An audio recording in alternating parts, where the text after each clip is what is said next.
More. Fraser, good to speak to you this morning, and it's a sad morning for us to be speaking about Alfie's case.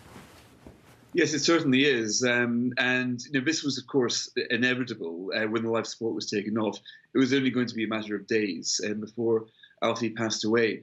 And I mean, looking back over the whole fracas, the pain, it seems, for the parents has been made so much worse by the prolonged and the unnecessary legal battle. We've seen protests. We've seen, really sort of some lamentable behaviour from those supporting the parents and Alfie. And the question is, can we avoid this? I think this was unnecessary because I don't think the law ever really intended situations like this for the NHS to say there's nothing more we can do, the child ought to be left to pass away, and for the parents to be banned by the courts from seeking extra help. The English legal system means the decision does rest with the courts, not the parents.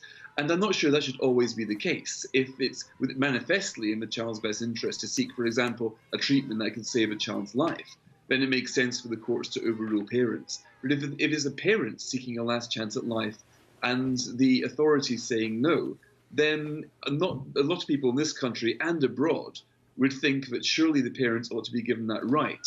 Now, this isn't the NHS's fault, it's not even the court's fault. This is to do with Parliament, and Parliament can make a new law and give that right back to parents. It's a huge dilemma, isn't it? I mean, from whichever perspective you approach a case like Alfie's, and in the end, every case is very individual and very personal to those involved.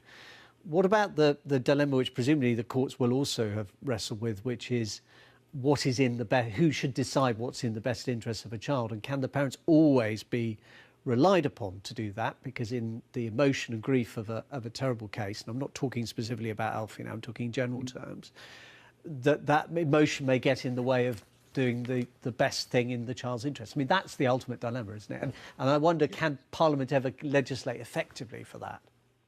Well, yes, I think it can. I mean, this isn't for the courts to decide. The courts are told by Parliament, look, it's your decision, it's not the parents' decision.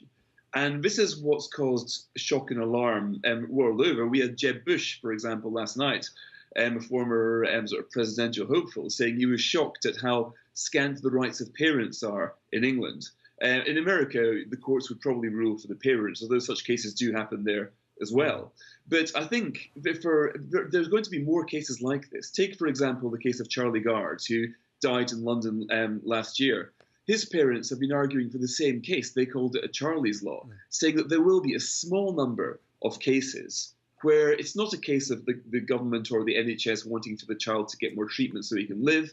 It's the NHS saying we can do no more. What happens in that very rare circumstance? And that is where I think Parliament can come in. Indeed, and it would be interesting to see if any of the, for example, parliamentary committees choose to look at this as a result of this, and any MPs want to take it up.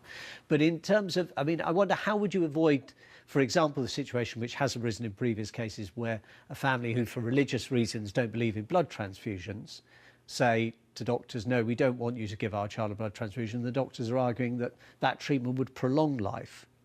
Yes, that's what the law was intended to do. That is fairly clear-cut. If you're, for example, a Jehovah's Witness that doesn't believe in blood transfusions, then I think most people would agree that the courts have the right to define the best interest of the child. That's still overruling the parents, isn't it? Oh, yes, it is. I'm not saying so the parents... Why is in one situation it okay to overrule the parents, and in the other it's not? Do you see what, that's right. The question I wonder about. Yes, you're right. And I think that it's relatively easy to answer. When the courts are saying we can think of a way for this child to live, to be more healthy, that makes sense. You can overrule the parents in those circumstances. But when it's the parents wanting a last shot at life and the courts ruling that the child should die, that, I think, is when the parents ought to be free to pursue whatever hope they have left. If the offers of care, I mean, in Charlie Gard's case, we had a New York hospital offering to look after him. In Alfie Evans's case, we had hospitals in Rome and in Munich. And I don't see what the problem was. If a hospital had said to the parents, OK, we can't do any more for him, by all means, fly him to Rome, I don't think many people in Britain would have thought that was a controversial decision. The controversy comes because the parents don't have this choice. And if they're the ones who are arguing for life versus the courts who think there isn't a chance of life, that is where I think the law needs to be changed, to let the decision be made by the parents.